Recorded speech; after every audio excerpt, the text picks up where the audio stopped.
secrets for thousands of years. Macabre devices designed to crush, stretch, burn, and inflict maximum pain. But which were the strangest, and how did they work? Ancient Discoveries probes the history of these instruments to explore a bloodlust that is truly bizarre. Did a demented Roman emperor drape his victims in a cloth of flames? Could ancient torturers have invented a device that ripped bone apart?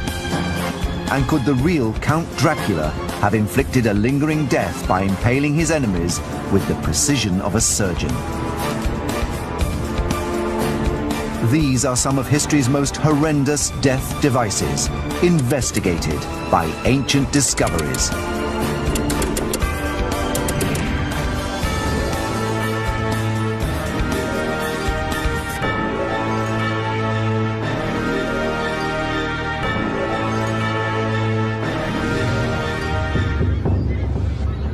Historical documents contain descriptions of injuries, mutilations, and deaths caused by torture machines. But are these accounts accurate? Ancient Discoveries has brought together a group of experts to test some of these devices to see how they really work. Our investigation begins with a physical examination of how tension can rip a body apart. For millennia, bodies have been stretched to inflict pain. This torture has been practiced in different ways, but always working on the same basic principle: to stretch a person until he or she breaks at their weakest point. There are historical accounts of how this strain acts on the body, but there's been little scientific evidence to support them until now. Traditionally, we regard joints as being the weakest part of the body because there's not bone across joints. Bone is visualized as being very hard and very resistant to stress forces. Traditionally, if something's going to be ripped apart, it will be at a joint. But this may not always be true. What if ancient torturers designed a machine that applied tension to the body in such a way that it left joints undamaged and ripped bones apart instead? No self-respecting torture chamber would be complete without a rack.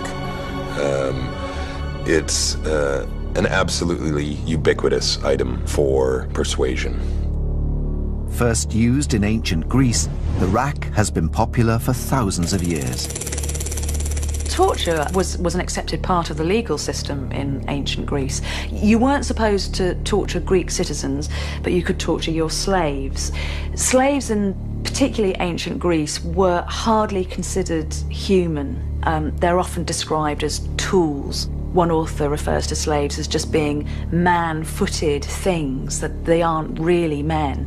And it was thought that one of the only ways that you could get truth out of slaves was literally to pull the truth out of them. Historical accounts contain startling details of how the rack acted on the body.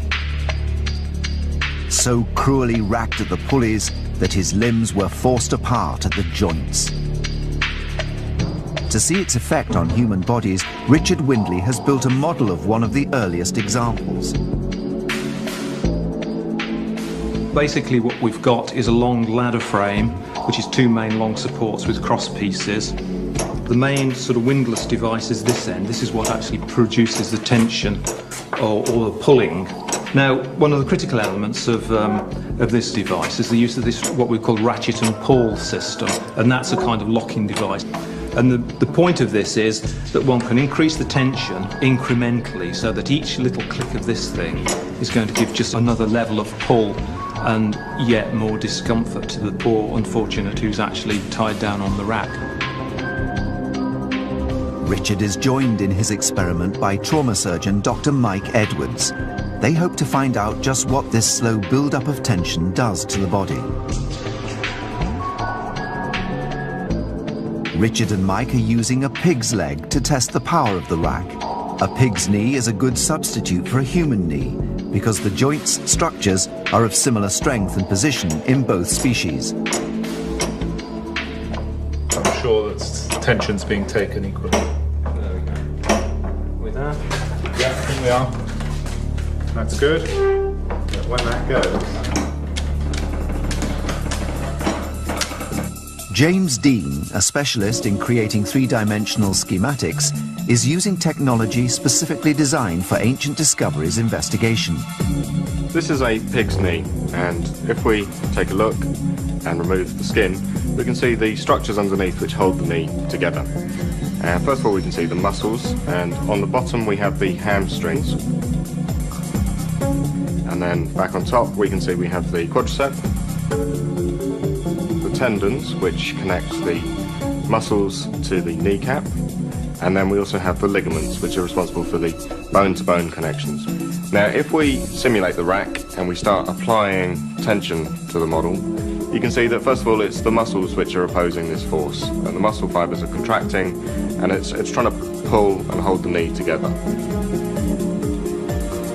But if we keep on applying the tension, we'll see that when we zoom in, that the muscle is starting to give way, that the filaments of the muscle are tearing, and the muscle itself is losing its ability to contract and hold the knee together, and so we see the first signs of extension.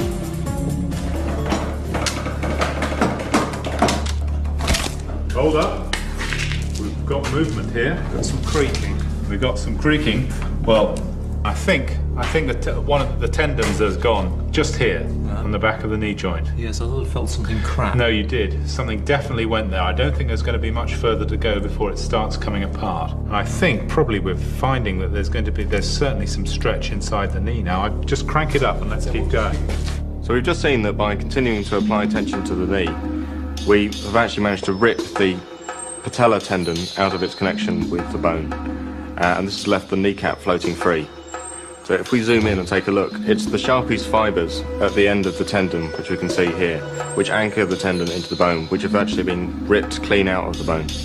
Now this area has got lots of blood vessels, it's got lots of nerve endings, so this injury is going to be very painful and very bloody. And if we go back to the wider scale, we can see that the only thing that hasn't been injured by the tension in the knee so far has been the elastic components, which are the ligaments. So whilst they've been stretched, they haven't been injured. Okay, slowly now. I can see it stretching. It's going. Yes, it's going. Hear that? Yes, it's gone. It's gone very easy now. That's it. It's gone. It's gone. We can see the two halves. Oh, well, that's interesting. This isn't what I expected at all. I thought the ligaments were going to go. But look what's happened. It's fractured. Is that the actual bone? The bone has fractured. You've pulled apart the bone. Good gracious. The joint itself is still articulating. Is still articulating. But what you've done is you've pulled the bone off. Actually broken the bone. You've broken the bone with the traction. The rack has pulled apart the bone and left the ligaments of the knee intact. This contradicts both the ancient accounts and modern expectations, because bone is believed to be a stronger material than ligament. But what if this is not true in all cases? Could it be the rack's incremental build-up of tension that accounts for this surprising result? As we continue to apply tension, we can see that finally it's the bone itself which is pulled apart. And we can see that the growth plate, which is the area of the bone where new tissue forms, is the weakest part of the bone, and this is where the bone has actually ripped into two pieces. Because of the way in which the rack slowly increases tension, we can see that the elastic components, which are the ligaments, whilst they've been extended, they have survived effectively uninjured. The inelastic components in the joint, which are the tendon and the bone, have been ripped apart. This new insight into one of history's most common torture devices can be explained. Because ligaments are more elastic than bones, the gradual increase in tension stretches the ligaments but breaks the bones. If the rack had pulled suddenly, however, the ligaments would have snapped and the bone remained intact. Well, that was really interesting. It didn't go quite like I thought it would. I had expected the ligaments to go, but what we had was a fracture. So I think we've actually discovered something today. And when we thought before that we'd have just a ligament rupture, now we know that if we put somebody on a rack, then probably they're going to get fractures. To pull a bone apart with such apparent ease, that really changes my view on how the rack acts on the body. Meanwhile, in ancient Rome, an emperor devised a torture to entertain the crowds at the Colosseum. It was called the tunica molesta, and it turned the victim into a living fireball.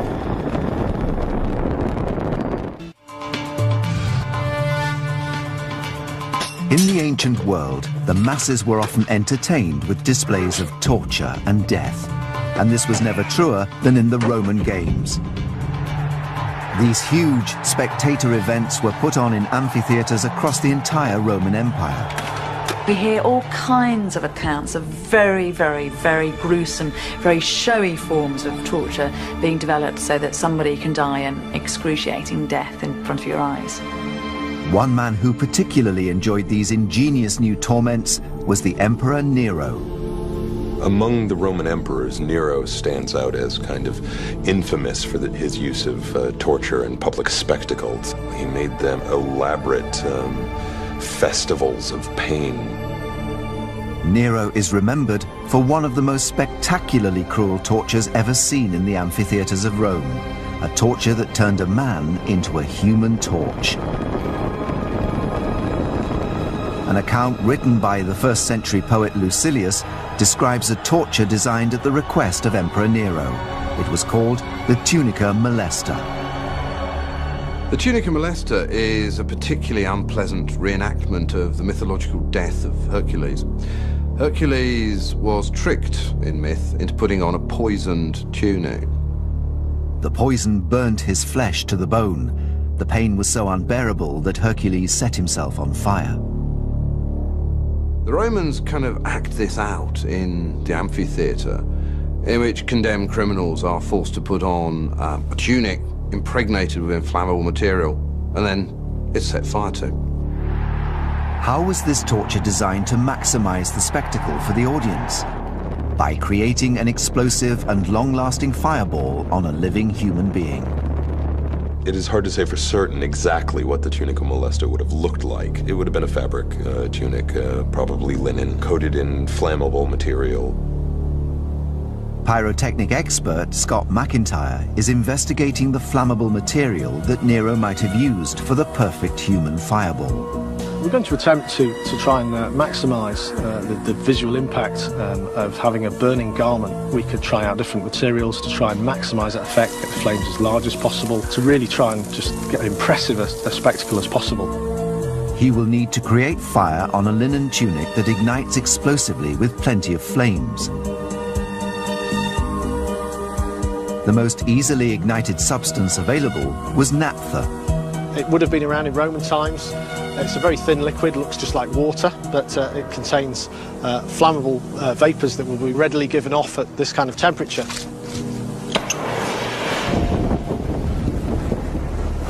Now that did ignite, possibly a little bit too quick because it's all gone. We did get an instant burst of flame there, but it didn't last very long. It was quite spectacular, but very, very short-lived. There is an historic document, however, Fox's Book of Martyrs, that suggests how large, rapid flames and a long-lasting burn may have been achieved. He had some dressed in shirts made stiff with wax and set on fire in his gardens. Nero's technicians could have used a wax or paste. By thickening a flammable liquid into a paste, they would have been able to apply more of the fuel to the linen, resulting in a longer-lasting burn. I have a thickening agent here, which hopefully mixed with the naphtha will allow us to bulk it up so we can actually get a large body of fuel on the garment, and then hopefully we can extend that burning time and still harness the same properties that we have, the instant ignition, big yellow flames. Straight away, you can see it's sticking very, very well.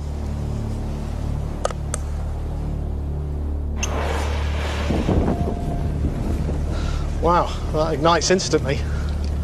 Hopefully should burn quite a lot longer. Yeah, there's a lot more fuel burning there. The flames are quite ferocious, and it's gone right the way through the material. Probably would have gone right through to the skin.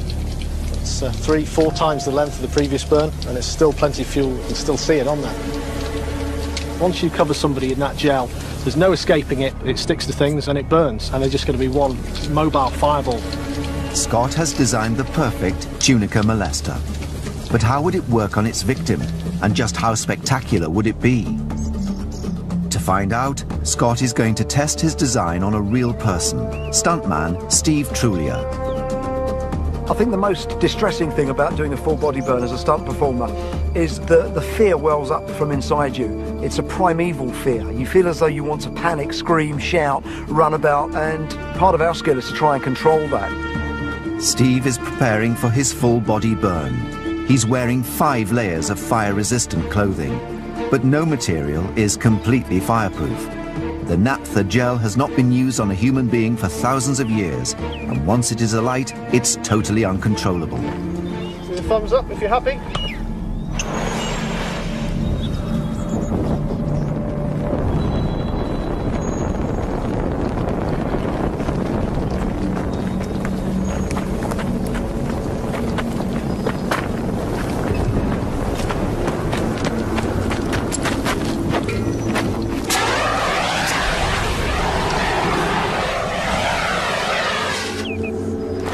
Steve, you're out. Okay, Steve.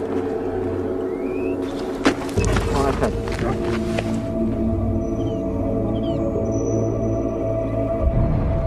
Thank you very much, Steve. Whoa.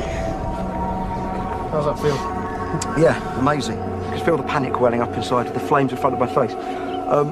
I can't imagine what that must be like for somebody that's really been burned. It doesn't bear thinking about someone being in just a tunic. I think wanting to get the flames out of your face is the most important thing there. That's the primeval urge. I think anyone being burnt with a tunica molester will have been running, I would think, almost anything to get your face out of those flames. On that burn, the flames went so high, so quickly, it surprised me. It's a sudden, full-size fireball. There's no build-up, it's just wallop, taking everybody by surprise. The test proves that it is possible to create a large fireball that will last for up to a minute. An agonizing spectacle. That felt different from most of the stunt burns that I do, because I've been really aware since this job came in that this was really done to people, and I was aware of that throughout the whole tunica molester process. So it felt different. It was more poignant in a way, and it's made me quite pensive and thoughtful about the whole process.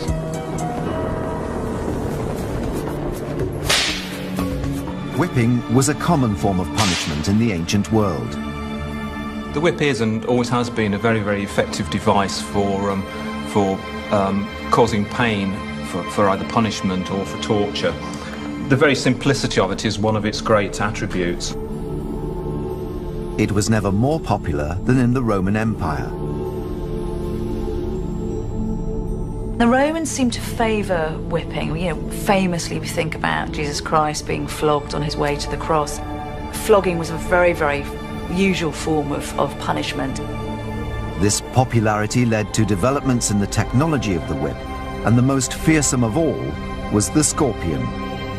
This has actually got metal attachments on the end which are hooked, and these are actually sharpened, so this is going to be a really very nasty device. If these hook into the flesh and they're snatched back, you know, one would imagine that these are going to cause quite significant injury. Could it rip skin clean off the human back, or even cut down to the bone? Within the Roman Empire, punishment could only be administered under strict laws. There were special rules passed which only permitted a maximum of 40 strokes. It was a punishable offence to administer more than 40 lashes. Exceeding 40 strokes risked accidental death. What was often done, they would only actually inflict 39, so any errors of counting and then still be on the safe side. To discover what 39 scorpion lashes could do to flesh, Richard Windley will be joined by trauma surgeon Mike Edwards. They will test the effect of the whip on a pig carcass. Pig flesh is a close representation of human flesh because the skin and tissues are similar in both species.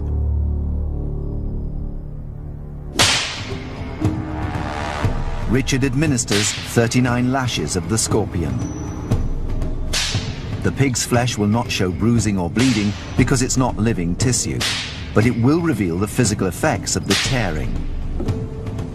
Right, well, we can see here that there are lots of little, about 1 centimetre lacerations, and here you can see this is quite a deep laceration. Yes. You can see from the structure of this hook here what the effect would have been as this thing had engaged. It would have stuck in the tissues, and then as you pulled it out, would have ripped. If this were a living being, presumably this would be covered in blood by now. Oh yes, each one of these little cuts you can see here would undoubtedly be bleeding. This would be red raw. But the law restricting the flogging to 39 lashes did not apply to everyone. Those condemned to crucifixion could be whipped until close to death. So what would happen if the scorpion was used for more than 39 lashes? You probably would have started tugging the skin off. I think the chances are you could even be whipping down to the bone with something like this, and you'd be tearing the strips of flesh off the ribs. This was the fate of thousands of men and women that were crucified under the Roman Empire. Before being hung on a cross, they endured countless strikes that cut into the bone.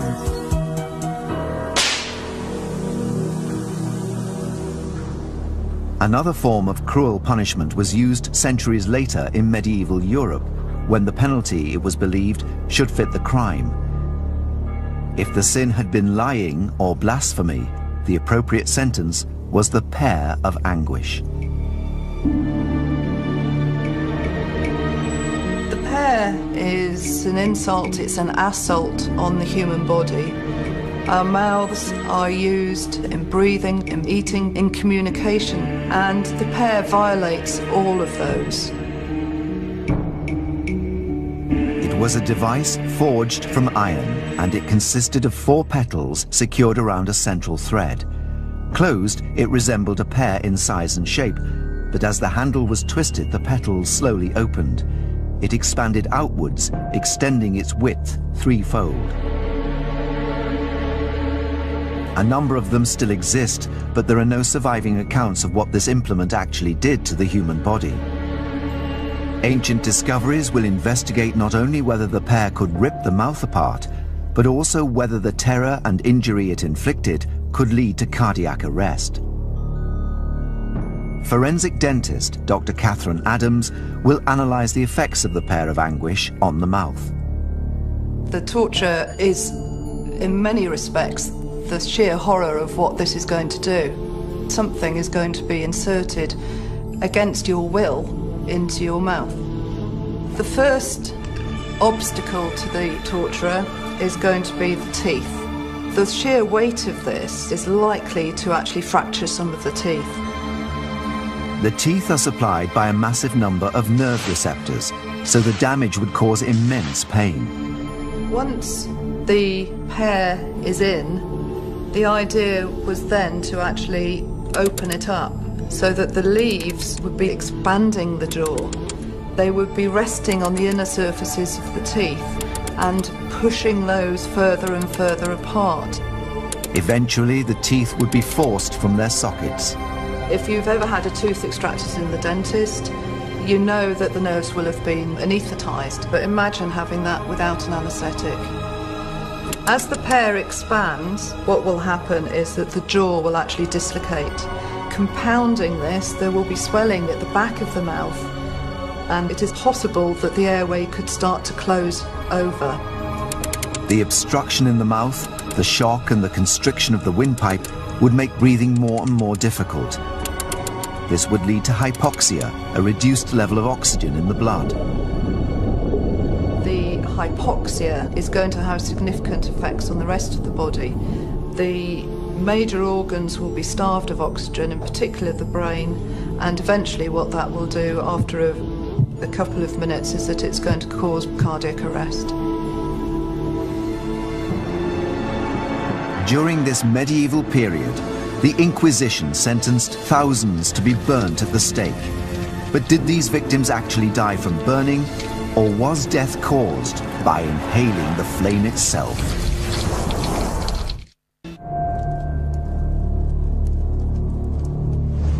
Medieval Europe was subjected to the Inquisition's reign of terror. The Inquisition was established by the Roman Catholic Church to crush opposition from heretics. Those found guilty of religious beliefs that opposed Catholicism were believed to have sinned against God and the Church. Thousands of people were sentenced to death, burning them was considered a mercy.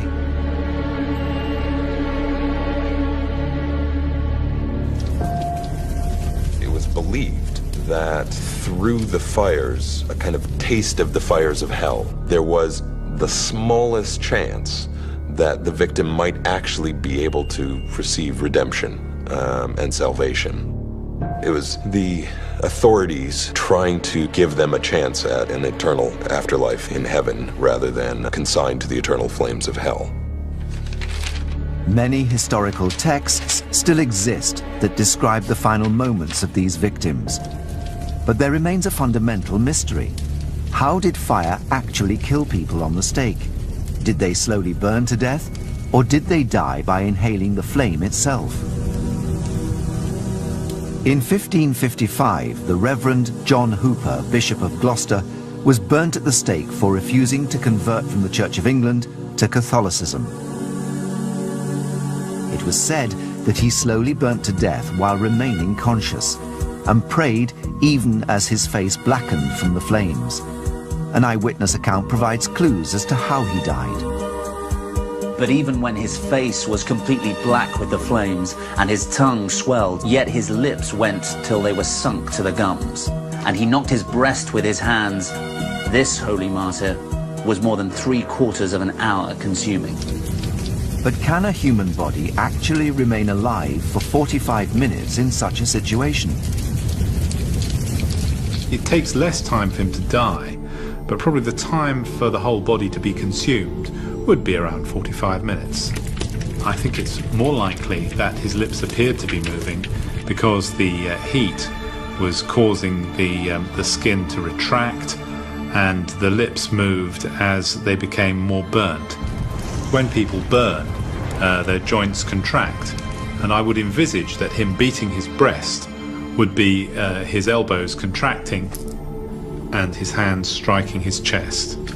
The observation was correct, but they've been interpreted in a way that wasn't quite appropriate. Mick Flanagan, the senior fire investigator of the South Wales Fire Service, is investigating this punishment to determine the exact cause of death. Fire can attack you in two ways, by burning and by flame inhalation. Heat can be so great that it causes charring to the outer layers of the skin, until eventually it goes beyond the live skin to the internal organs. A second way is, if you inhale flame, the flames will then scorch and burn the air passages, and the air passages will then swell and close up, thereby stopping you from breathing. Mick has erected 3 types of stake most commonly used in the executions. One has timbers to head height, another is surrounded by a ring of firewood, and the third has wood around its base. This is the type of stake that the Reverend John Hooper is believed to have died on. To determine cause of death, Mick will monitor the height of the flames and the temperature on each stake. If the temperature exceeds 60 degrees centigrade or 140 degrees Fahrenheit for more than 15 minutes, he will know that the victim died from burning. If the flames reach head height on the stake before this, the victim would have died from inhaling the flames. Almost immediately, there is a reading from one of the stakes. Because of the angle of the timbers on stake 1, the flames have shot straight up to the level of where we've placed our sensors on the stake. They would be engulfed in flame really, really quickly, and that means they will have inhaled flame, and in inhaling the flames, that will quickly have brought about their death. If someone were to inhale flames, then what would be damaged would be the lining of the respiratory tree. If the throat is damaged by increased local heat, then it will swell up, and it can actually stop you taking in air and getting it down to the lungs. The victim would die of suffocation, and if the flame reached even further into the lungs, it will also cause an inflammatory response, and fluid will accumulate in the lungs, and effectively you can drown in your own secretions. So the person on the stake with the timbers to head height would be dead within 2 minutes. But what about the type of stake John Hooper was tied to? Whoever was tied to that stake would now begin feeling the absolute agony of the skin coming away from their lower legs, working its way up their thighs and the lower parts of their body. Their injuries will get progressively more serious the longer this exposure lasts. Burns are rated from 1st to 3rd degree. A 1st degree burn involves literally just heating of the epidermis, and all you see is redness of the skin. A 2nd degree burn is one stage of pain more, because there you see the epidermal layer, or the most superficial layer, stripped from underneath and blisters forming. And those blisters can be acutely painful because of the stretching of the overlying skin by the blister. The 3rd degree burn is a full thickness burn, so it involves not only the epidermal layer, but it also involves the dermal layer. Past this point, the skin is dead and the fat, muscle and organs underneath are being destroyed. The victim is still alive and conscious, whilst their lower body is being burnt away. This suffering lasts only a few more minutes until the flames reach the face. They will have inhaled flame, and the same as with stake number 1, they're going to have burns to the inside of the windpipe, which is quickly going to bring about their death. So after 5 minutes, 2 of the victims would have died from inhaling flame. It takes another 10 minutes for the person in the ring of fire to die due to 3rd degree burns to the whole of the body. The temperature at that fire has been about 140 Fahrenheit for a number of minutes now, and the person there would have been suffering massive burns to the whole of the body because the fire is all around them. The flames hasn't actually touched them, but it's the intense heat from the fire that would have brought about huge burns. After 15 minutes, all of the victims would have died, but the causes of death varied. We know that in stakes 1 and 2, the fire would attack the people tied to that stake by flame inhalation, whereas on the 3rd stake, it's the radiated heat that would have caused the death. So modern analysis has shown what really caused people to die on the stake. This discovery can shed new light on the death of the Reverend John Hooper. Historical documents depict him burning on a stake, surrounded at its base with firewood. If this is accurate, then he would first have suffered serious burns to the legs, followed minutes later by injury to the windpipe brought on by flame inhalation. And the Reverend John Hooper would have died from drowning as his lungs filled up with fluid. Perhaps the most gruesome form of torture in history was specifically designed to prolong suffering. Its creator ruled over medieval Transylvania, where he was given the nickname Devil. His real name was Vlad Dracula. Impalement has been used for at least 3,000 years, but one man took this method of torture to a terrifying extreme. Vlad Dracula, also known as Vlad the Impaler. The reason that we remember Vlad is because he was a man of quite exceptional cruelty. His legendary bloodlust inspired the Count Dracula myth. Future generations would associate him with the undead, with vampirism, but the original Dracula was even more terrifying than anything that could be created by Bram Stoker or Hollywood or anyone else. Vlad Dracula impaled his victims in the most terrifying way ever seen. Vlad's favorite method of impalement was horrific. He did it vertically, inserting the stake through the rectum so that it went right up through the core of the body to emerge through the mouth.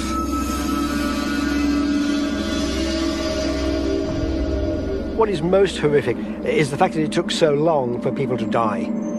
That the stake was arranged just so through the body so that death would not come quickly. It is torture for its own sake. Historical accounts describe victims surviving fully impaled for hours or even days. Experts have dismissed these stories as folklore. But can modern science show that it's actually possible to impale a human body through its very core in such a precise way that the victim could survive for up to 2 days?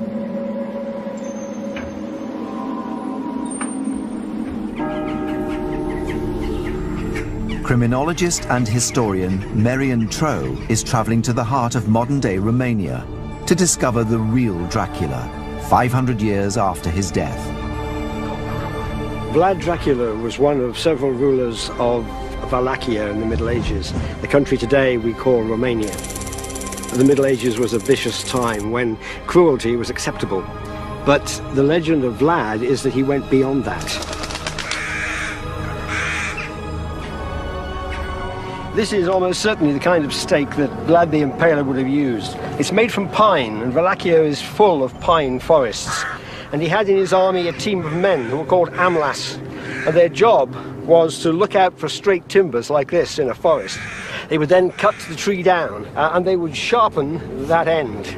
That's the end that goes into the ground, and I think 4 men would be able to do that job very, very quickly indeed, in minutes. And this end, therefore, is the end that will be inserted into a human body. But could Vlad really have devised a way to make his victims survive for hours or even days on the stake? Trauma surgeon Dr. Mike Edwards and three-dimensional graphics designer James Dean are investigating this seemingly impossible claim. If a stake is travelling through the pelvis and abdomen into the chest, all these areas are very richly supplied with blood vessels and nerves and organs. The chances of one of these vital structures being hit are exceedingly high. If the major blood vessels or organs are damaged, death will be rapid. People probably wouldn't be able to live more than a few minutes. James and Mike will impale a computer-generated body to discover whether there is a path from rectum to mouth that can avoid these delicate structures. If such a route exists, then it is possible that Vlad could also have discovered it, and thus devised a method of impaling that prolonged death. We're using a 3D model of a person. We can have a look at bones, we can see the organs, we can see the blood vessels, and we can manipulate that in 3D and see if we can find a route to get a stake to go through it. So this is the stake here. If you insert it to this level here, which is about the level of the 5th lumbar vertebrae, So up to about here. Now there's the point. We're in the danger area here. The stake is advancing through the pelvis. If it damages either of the major blood vessels, the vena cava or aorta, the victim would die from internal bleeding within minutes. Now if you advance the stake a little bit further, the stake is coming up behind the bladder, but in front of the main blood vessels. Now, if when, say, Vlad was experimenting with this, he found that people were dying very quickly, he perhaps might decide to alter the angulation to try and avoid those vessels. We've avoided the main blood vessels. So the person will be suffering no life-threatening injuries at this point, but the stake must proceed next through the bowel. Now it's perforated through there. I think it's got to perforate. Okay. There's no way that it could travel all the way up here and all around there. It would seem impossible to impale someone in this way without puncturing the bowel, an injury that releases a flood of bacteria into the body cavity, leading to infection and death within 2 days. It must have been absolutely astonishing amount of pain, and the sort of mind that would want to inflict this, you just can't imagine, can you? Vlad grew up in a violent world. Wallachia was at war with the Turks, and Dracula had been a child prisoner. Dracula was a prisoner of the Turks from the age of 12, and he learned cruelty at their hands. Because of the way of life at the Turkish court, he may well have been sexually assaulted. This, he saw, was a means of revenge. He could use the notion of that sexual assault, and he could twist it in his own mind into impalement. And it colored the whole of the rest of Dracula's life. The victim has been skewered through half of his body, but amazingly would still be alive. He can breathe, and blood still pumps around the body, the two systems vital to sustain life. Now Mike and James must navigate past the heart and lungs. If this stake went a little bit backwards and through the heart, then death would be within minutes, very quickly. I think we need to maximize this space between the heart and the back of the sternum, because then that will allow our stake to travel up and push the heart backwards rather than perforate it. The sternum, or breastbone, would deflect the stake back into the body. Scraping up the inside of the sternum, We haven't perforated the lungs, and although obviously it must be presenting problems with breathing, I would say breathing would be very difficult and very laboured. Let's just advance the stake, shall we? And let's see how much it impinges the windpipe. It's my impression that probably they would be feeling, if they were still alive, they would be feeling this coming through, and the natural reaction would be to pull the head backwards to allow this thing to come up. Now it's going on up and up and up, and let's put it right the way through now. In order to survive, the airway must be clear. Yep. And I think, at this point where it's coming through the neck, that is not compatible with life, because you no longer have an airway. At first inspection, it seems impossible to impale someone and keep them alive for days. Death would occur due to suffocation. But James has an idea. Thinking about it, it could be, the taper on it could be much longer, in which case the bit that's coming through the neck and mouth could actually be quite a lot thinner. If the taper on the end of the stake was narrower, it would not block the victim's windpipe and prevent breathing. If this is possible, the ancient accounts might actually be correct. While James and Mike continue to investigate, Merian is at the scene of Vlad's most gruesome victory. This was in 1462, when Vlad led Wallachia in a war against the Turks. His army was only a third of the size of that of the Turks. They were well-trained, well-disciplined, well-organized, and Vlad's army was none of those things. All he has left is shock tactics. And here, in a field, he impaled, according to some accounts, up to 20,000 people. Some of them would have been captured Turks, but most of them were his own people. They were men, they were women, they were children. When the Turks saw that, they stopped in their tracks. Mehmed II, their leader, was astonished and appalled. According to some accounts, he turned his horse around and rode back, and his army followed. The field of the impaled has got to be the most dramatic and dynamic use of torture for intimidation the world has ever seen. Vlad was responsible for this terrible massacre. But could this horror have been made even worse? Could Vlad have acted to keep those 20,000 people alive on the stakes? When the stake came through the mouth, it was too wide and would have suffocated the victim within a few minutes. James is thinning the taper on the stake in an attempt to open the airway and therefore slow death. We can see straight away there that the airway is not compromised that much. They're potentially still alive. So this is potentially how Vlad did it, I think. I think we might have made a discovery here. I think it's entirely possible that he might have been able to. I think so. When you present it this way, you can see it as a clear passageway, can't you? From the rectum right the way through to the top of the neck. So I think we have to take those contemporary texts fairly seriously now. Yeah, I would agree. Vlad put thousands of people to death by impaling them. With this number of executions, it's easy to imagine how he might have experimented with different stake shapes and sizes and different methods to finally develop the most drawn-out and agonizing procedure possible. I was initially unsure as to whether this could have been done. Even when I saw it on 3D reconstruction, I could hardly believe it, but now I think I believe it. Amazingly, the myths surrounding Vlad's extraordinary cruelty could be true. The thousands of men, women and children that Dracula killed could have taken up to 2 days to die while fully impaled on a stake.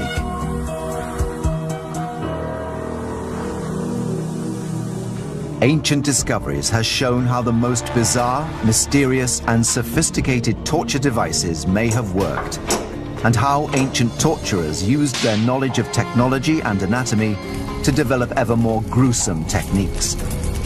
When the darkest side of human